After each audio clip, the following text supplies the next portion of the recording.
네, 안녕하세요. 정보수의 땅 따먹기 정진관입니다. 오늘은 대한민국에서 끝까지 살아남을 좀비 부동산이죠. 부천 종합운동장역에 대해서 알아보도록 하겠습니다. 자, 부동산은 무조건 교통 플러스 인구죠. 교통이 좋은 곳에 사람이 몰리게 되어져 있고 이미 사람이 많은 곳이라고 하면 정부에서 엄청난 예산을 투자해서 좋은 교통편을 넣어주게 되어져 있다. 그때 남들보다 나의 자산, 그 작은 씨앗이 그 일대에 먼저 묻혀져 있다면 시간이 지남에 따라 그 씨앗은 열심히 일해줄 것이고 나의 자산은 자연스럽게 우상향 곡선을 그릴 수밖에 없다. 이 부분에 대해서 설명드리고 있습니다. 자, 오늘은 이렇게 진행토록 하겠습니다. 첫 번째, 오늘의 주인공이죠. 부천 종합운동장역에 대해서 알아보도록 하겠고요. 이곳에 GTX B노선, D노선 들어갈 예정이죠. 그곳을 기점으로 해서 환승센터 들어간다고 합니다. 위치는 부천시 여월동 산 37-9번지 1원이 될 것 같고요. 연계한 교통으로서 오늘날 7호선 이미 들어가 있고 버스 14개 노선이 다닌다고 하면 앞으로는 GTX B노선, D노선과 더불어 서해선 라인 중에 대곡소사선 오늘날 공사하고 있죠. 2023년을 목표로 열심히 하고 있다. 더불어서 SBRT까지 들어갈 예정이다 말씀드리겠습니다. 사업 내용으로서 역세권 개발 사업 등 연계하여 그린벨트 부지에 지하 환승센터를 건설하고 스마트 EV 설치 등 수직 환승 체계를 구축토록 하겠다라고 말하고 있죠. 사업기간은 21년부터 29년까지를 목표로 하고 있고 총 사업비는 1,463억 원이 되겠습니다. 이 글자 보시면요. 광역교통 개선 대책과 연계해서 총 사업비 변동이 가능하다라는 부분도 확인해 볼 수 있네요. 제 머리 위에 그 사진 한번 가지고 와봤습니다. 부천시 여월동 산 37-9번지 이렇게 칼 모양 비스무리하게 생겼고요. 이 뒤쪽으로 엄청나게 천지개벽을 하지 않을까라고 예상 가능합니다.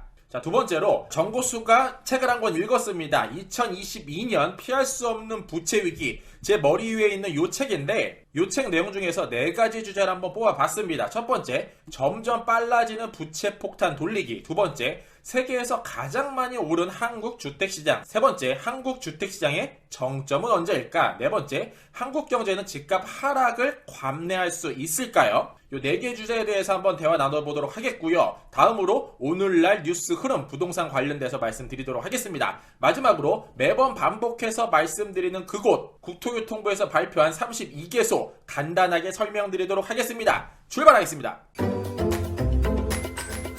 자, 부천 종합운동장 환승센터 바로 한번 들어가 보도록 하겠습니다. 정보수가 좋아하는 다음 지도 가지고 와봤습니다. 이곳에 경기도 부천시 여월동 37-9번지를 검색을 해봤더니 여기 아까 봤던 칼 모양 땅이 나오고요. 그곳을 기점으로 동그라미 15분 거리 약 1km를 한번 그려봤습니다. 오늘날 여기 7호선 이미 들어가 있는 것을 확인해 볼 수 있죠. 자, 7호선 탑승객이 점점점 줄고 있는 모습을 볼 수 있어요. 그러나 앞으로 이곳에 1개 노선, 2개 노선 꽂힐 때마다 이용객은 점점 많아질 수밖에 없다. 사람이 없다가 점점 늘어나는 곳은 역시나 부동산 가격이 오를 수밖에 없다. 이렇게 생각해 볼 수 있을 것 같고요. 최고 피크를 찍은 것은 2016년도에 약 1,800명 정도가 탔다면 오늘날은 2020년 약 7,000명만 이용 중에 있다라는 부분 상식으로 알고 계시면 좋을 것 같습니다. 이렇게 해서 요 7호선 라인을 기점으로 요 아래쪽은 좌측에 이미 공장들이 굉장히 많은 부분 차지하고 있고요. 그 우측에는 부천 종합운동장이 멋지게 들어가 있습니다. 그래서 이곳을 부천 종합운동장역이라고 부르고 이와 더불어서 오늘날 열심히 공사 중인 노선이죠. 대곡소사선이 될 것 같습니다. 자, 대곡소사선 서해선이라고도 부릅니다. 가장 위쪽에 대곡선을 기점으로 해서 오늘날 아래쪽으로 빼빼로처럼 일자로 쭉 공사 중에 있고 앞으로 이와 연계된 교통편 굉장히 많죠. 그 중에 핵심 노선 신안산선과 서해선 복선전철 열심히 공사 중에 있더라 말씀드리겠습니다. 자, 대곡소사선 정보수가 예전에 한번 언급을 했는데 이것 때문에 굉장히 어려움을 겪고 있다라고 말씀드렸어요. 어떤 거냐면 한강을 뚫어야 되는데 이게 드디어 뚫렸답니다. 21년 11월 12일자 기사 제목이 되겠고요. 서울 강서구와 경기도 고양시 준내동 사이에 2.7km 구간 드디어 뚫었다고 하네요. 공사하시는 분들이 이 구간을 이렇게 불렀습니다. 사업 최대의 난공사 구간이었다. 그런데 뚫었다. 그렇다 보니 이러한 기사 내용도 확인해 볼 수 있습니다. 자, 대곡소사선 같은 경우에는 1조 5,767억 원이 투자되는 사업이고 거리는 18.3km가 되겠는데 가장 어려운 부분이 공사가 마무리됐기 때문에 예정대로 23년 1월쯤이면 개통이 될 것 같다라고 이야기하고 있고요. 좀 전에 정보수가 얘기했던 그 부분이죠. 서해선 연장 사업이 완료되면 김포, 부천, 시흥 등이 철도로 연결이 되고 그 아래쪽으로 평택, 당진, 충남 도청까지 연결할 수밖에 없다. 철도로 타고 그곳으로 이동 가능하다 말씀드리겠습니다. 당연히 철도가 공사 중에 있으니 그 끄트머리에 있는 노선에서 위쪽으로 더 뻗어달라는 얘기 나오겠죠. 대곡소사선 파주 운정역을 연장시켜달라는 커다란 목소리 들어볼 수 있었고요. 자, 앞으로 GTX B노선 이렇게 들어갈 예정이죠. 그렇다 보니 이곳에 환승센터가 잡혔다, 계획이 들어갔다 말씀드리겠습니다. 자, 정고수 머리 위에 있는 요 사진 중에서 그 중심, 이곳에 부천 종합운동장역이 들어가 있고요. 여기를 중심으로 GTX D노선도 앞으로 꽂히죠. 그래서 이렇게 한번 정고수가 표기를 해봤습니다. 파란 색깔 같은 경우에는 앞으로 들어갈 노선들, 빨간 색깔은 오늘날 들어와 있는 노선이 되겠는데, 이제 겨우 한 노선 위치돼 있고 앞으로 3개 노선이 들어갈 예정이며 GTX 2개 노선이 꽂히는 곳은 대한민국에 몇 군데 없다. 그 중에 하나가 부천 종합운동장역이다. 허나 아직까지 일대는 허허벌판이고 그닥 매력적인 시설은 없더라. 이렇게 말씀드리겠습니다. 자, 왜 그런가? 사진 한 장을 보면은 게임 끝날 것 같아요. 요 가운데가 부천 종합운동장역이고 지도로 보면 색깔이 2가지로 표기가 됩니다. 안에가 꽉 찬 색, 살짝 안에가 비추는 색으로 구분이 되는데, 살짝 안에가 비추는 것은 구도심, 꽉 차 있는 부분은 신도시 또는 최근에 만들어진 시설 정도가 될 것 같습니다. 부천 종합운동장역을 중심에 두고 이 일대 대부분이 초록색이다, 그린벨트다, 이렇게 말씀드리겠고요. 앞으로 이쪽 일대에 엄청난 시설이 들어갈 걸 충분히 예상 가능하다 말씀드릴 수 있겠네요. 자, 최근에요 관련 뉴스 한번 찾아보도록 하겠습니다. 좀 전에 언급했던 대곡소사선부터 한번 훑어볼게요. 최초 대곡소사선 같은 경우에는 21년 6월에 개통을 목표로 했으나 23년 1월 말로 계획이 바뀌었고 힘든 구간이었던 한강 하저 터널을 뚫었기 때문에 지난 6월에 소사에서 원정역을 잇는 부천 구간 우선 개통에 대한 의견을 전달을 했고 22년 3월에 우선적으로 개통하는 것을 잠정 확정했더라라는 부분도 한번 살펴볼 수 있을 것 같습니다. 자, 이렇게 되면은 종횡을 아우르는 서쪽의 중심 노선이 될 수밖에 없다. 이어서 수도권 광역철도 GTX B노선도 구축한다고 하죠. 자, 이 노선이 들어가게 되면은 사업비는 5조 9천억 원 정도가 되고 길이는 무려 82.7km가 된다 합니다. 목표를 2028년으로 잡고 있으나 오늘날 GTX A노선 공사되는 거 보면은 이 부분도 충분히 늦어질 게 예상이 가능하고요. 앞으로 B노선 들어간다 하면 종합운동장역에서 서울역까지 오늘날 45분 정도 걸린다고 하지만 앞으로는 12분이면 도착 가능하다, 이렇게 이야기하고 있습니다. 여기서 하나 핵심적인 노선 또 들어가죠. D노선이라고 할 수가 있는데 사실 김부선이라고 불렀으나 이제 김용선으로 바뀌었죠. GTX D노선 원래는 부천, 김포, 하남, 강동 이렇게 서에서 동으로 이렇게 흘러가는 노선을 생각하고 계획을 하고 많이들 발표를 했으나 중앙정부에서는 예산이 부족하다는 이유로 이렇게 김용성만 만들도록 하겠다라고 발표를 했습니다. 사실 그 전에 김부선이라고 불렸던 이유는 김포부터 부천까지만 연장하는 이 부천 종합운동장역으로만 들어가는 것을 계획으로 했지만 조금 노선이 바뀔 수 있었던 이유는 GTX B노선과 선로를 같이 이용하면서 용산까지 들어가는 노선으로 계획을 조금 바꿨더라, 이렇게 알고 계시면 좋을 것 같네요. 자, 그러면 요 일대 어떠한 동네로 구성이 되어져 있을까요? 가장 먼저 여월동 이렇게 자리하고 있고요. 그 왼쪽으로 도당동, 그 아래쪽으로 춘희동, 그 아래쪽으로 원미동이란 지역으로 총 4개의 권역으로 나눠서 요 부천종합운동장역을 중심으로 구성이 되어져 있다. 그러면 인근 집값의 흐름은 어떨까요? 이미 호재가 선반영이 전부 다 됐을까 한번 살펴볼 필요가 있는데 역시나 주변에 그닥 집이 많지는 않습니다. 여기 부천 종합운동장역을 가운데 두고도 그 주변에는 집이 잘 없어요. 그래서 보니 시세는 약 9억 원 정도에서 5억 원 후반대를 그리고 있고 꾸준하게 대한민국 집값이 다 올랐기 때문에 이것도 많이 올랐겠죠. 우상향을 그리다가 오늘날 수평을 유지하거나 보시는 바와 같이 소폭 떨어지는 모습도 확인이 가능하더라 말씀드리겠습니다. 그러면 오늘날 부천시 인구 흐름은 어떨까요? 저도 사실 이러한 흐름은 처음 봤어요. 자, 인구 밀어내기가 아닌가라는 생각이 드는데 오늘날 서울 집값 엄청나게 많이 폭등을 하면서 약 2배 정도 올랐다고 통계가 발표를 하죠. 그 이후에 엄청난 세금을 때려 붓다 보니 서울 사람들이 못 버티고 빠져나가는 모습이 서쪽 끄트머리 이곳에서 확인될 수 있었습니다. 이 하얀 색깔 선을 기점으로 서울 강서구, 양천구, 광명시, 구로, 영등포, 동작, 관악, 금천구에 있는 사람들이 서쪽으로 넘어오고 그 중심에 부천이 들어가 있더라. 그래서 부천시 사람들은 또 어디로 빠져나가냐? 김포, 계양, 서구, 부평, 미주홀구, 연수구 등으로 빠져나가고 있더라. 그래서 이러한 흐름, 서울 사람들은 나가기 시작을 하고 부천을 기점으로 부천 사람들은 또 동쪽으로 넘어가는 모습을 확인할 수 있더라. 그래서 정보수가 인구 밀어내기 현상인가라는 흐름 한번 짚어볼 수 있었고요. 자, 사실 인근의 단연 초특급 호재는 이게 틀림이 없죠. 바로 종합운동장 일원 역세권 융복합 개발이 될 것 같은데 바로 이 사진이 될 것 같습니다. 부천 종합운동장역을 가운데 두고 그 왼쪽 끄트머리 쪽 약 9시부터 12시 방향까지 이 파란 섹터 부근이 될 것 같습니다. 이 일대는 주상복합, 준주거지, 아파트, 연립주택 등으로 구성이 될 것 같은데 이 일대에 약간 문제가 있다라고 이야기합니다. 21년 11월 19일자 기사고요. 부천 종합운동장 역세권 개발 절반 넘는 임대주택 문제가 있다. 이렇게 이야기하고 있어요. 또 하나 기사 보겠습니다. 부천시는 죽 써서 LH 좋네 라고 이야기도 하고요. 싸구려 개발사업 전략 우려 목소리 높다. LH 시 공동사업 시행 재검토 시급 직역. 자, 이러한 흐름의 기사 한번 읽어볼게요. 부천 종합운동장 일원 역세권 융복합 개발 사업의 임대주택 비율이 전체 주택의 절반 이상을 차지하는 것으로 드러났다. 정보수가 봐도 살짝 문제가 있는 건 아닌가 이렇게 예상이 되고요. 이를 좀 더 합리적인 방식으로 새롭게 구상할 필요가 있고 부천은 가뜩이나 판교나 일산과 달리 저평가받고 있는데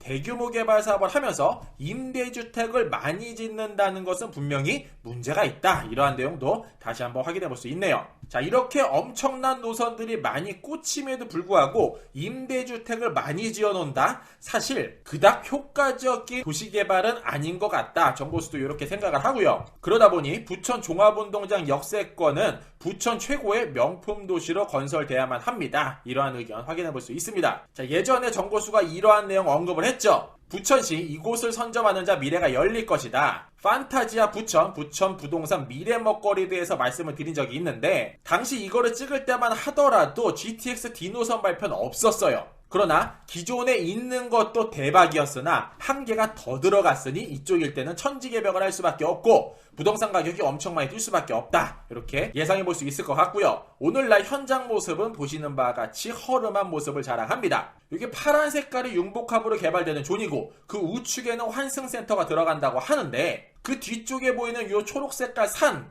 전, 답 요것들 가만둘까요? 정보 생각은 그렇지 않을 것 같네요. 자, 그러면 부천 종합운동장 환승센터가 들어올 이곳 오늘날 누가 보유 중일까요? 부천시 여월동 산 37-9번지를 정보수가 등기부등본을 한번 떼봤어요. 그랬더니 박땡땡의 8분이 가지고 계셨고요. 보시는 바와 같이 등기부등본 사진 한번 가지고 와봤습니다. 그랬더니 흐름이 총 5가지로 맥이 짚어졌고요. 1995년 3월 23일날 협의에 의한 분할 상속이 진행이 됐고 2002년 공매 한번 진행이 됐습니다. 이때 잡았으면 얼마나 좋을까요? 이어서 12년도에 미국인이 땅을 산 흔적도 확인할 수 있고요. 15년도에 3명이 지분 거래한 흔적도 볼 수 있었습니다. 이어서 17년도에 나라에서 구분지상권으로 인해서 소에게 돈도 전달된 모습 확인해 볼 수 있었네요.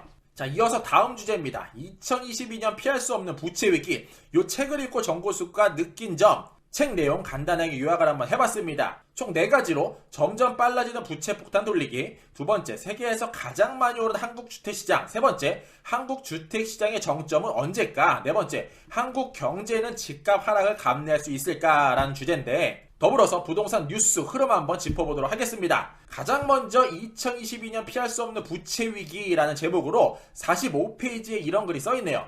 한국의 가계부채 리스크는 언제든지 시스템 위기로 연결되어도 이상하지 않다. 심상치가 않다라는 뜻이죠. 허나 우리가 피부로 와닿는 건 별로다.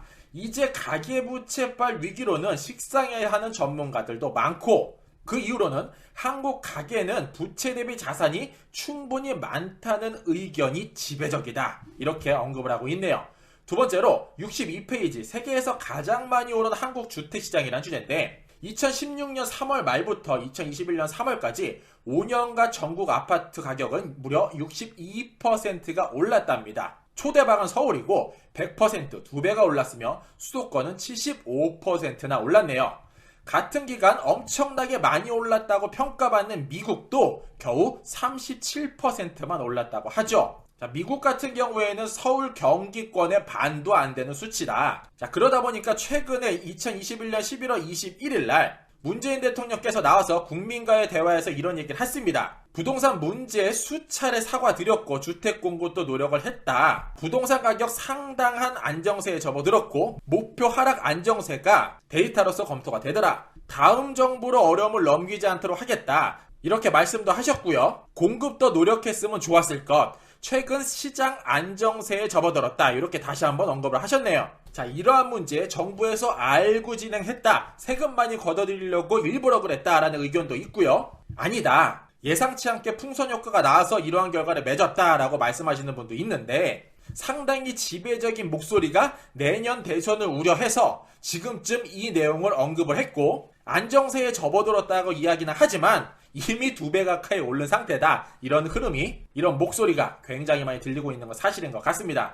자, 다음 세 번째 주제입니다. 한국 주택시장 정점은 언제일까? 176페이지가 되겠는데 최근 5년간 한국 아파트 가격은 세계 주요 선진국 중에 가장 많이 올랐다. 강남주의 아파트의 3.3제곱미터당 가격은 이미 맨하튼을 넘었다. 뛰어넘었다. 이렇게 이야기하고요. 정점 시기를 예상해보자면 이렇다. 미국이 2022년 상반기 본격적으로 금리 인상을 시작할 예정이고 23년 중 약 2%대에 도달할 것으로 예상된다. 이에 따라서 우리나라도 미국을 따라가다 보니 23년 한국은행이 2%대, 전세자금 대출은 4%, 신용대출은 5%대로 예상이 되고 더욱이 2022년에서 3년도가 되면 29만 4천호 3기 신도시 청약의 대부분 이때 진행이 되기 때문에 무주택자의 영끌 매수 심리가 어느 정도 반영이 될 것이고 그렇게 되면 집값은 소폭 하락될 수밖에 없더라라고 이야기하고 있고요. 결론은 오늘날이 정점이다. 이렇게 말하고 있네요. 자, 이어서 네 번째 주제입니다. 한국 경제는 집값 하락을 감내할 수 있을까? 182페이지가 되겠는데 자, 2008년 금융위기에서 보았듯 신용팽창과 가속화로 부동산 버블이 발생하면 부동산 하락 과정에서 금융위기는 너무나도 크게 발생을 한다. 자, 미국 하버드 대학에서 이러한 연구를 했대요. 금융위기 예측 가능성이라는 프로젝트인데 이 논문을 통해서 신용팽창이 자산가격 붐과 동반할 경우에 위기 발생 개연성이 굉장히 높다라고 말하고 있다라는 건데 자, 한국을 어떻게 평가를 하면 되냐? 한국 같은 경우에는 1995년 기업 레드존에 진입을 했고 이미 경고를 했다라는 거죠. 95년도에. 97년도에 상상하기도 싫은 IMF를 겪었었죠. 95년도에 따끔하게 한 방 매를 때렸는데 이미 경고를 했는데 레드카드를 줬는데 그걸 인지하지 못하고 97년도에 무너졌다면 오늘날 역대 최고의 주택가격 상승률과 가계부채율 증가를 고려할 때 21년 한국 가계는 이미 레드존에 진입을 했다라고 이야기한다는 겁니다. 자, 95년도에 경고했고 97년도에 얻어맞았어요. 2021년도에 경고했고 2023년도 잘 모르겠네요. 어쨌든 조심할 필요는 있다. 그러면 역시나 이 책에서도 여러가지 시그널로 인해서 하락 시장을 언급을 하죠. 그러나 정고수는 이렇게 생각을 해봅니다. 전국이 전부 다 하락 시장에 접어든다고 해도 오르는 곳은 더 오르게 될 것이고 떨어지는 곳은 한없이 떨어지게 될 겁니다. 그 정답, 그 존버가 될 수밖에 없는 그 지역,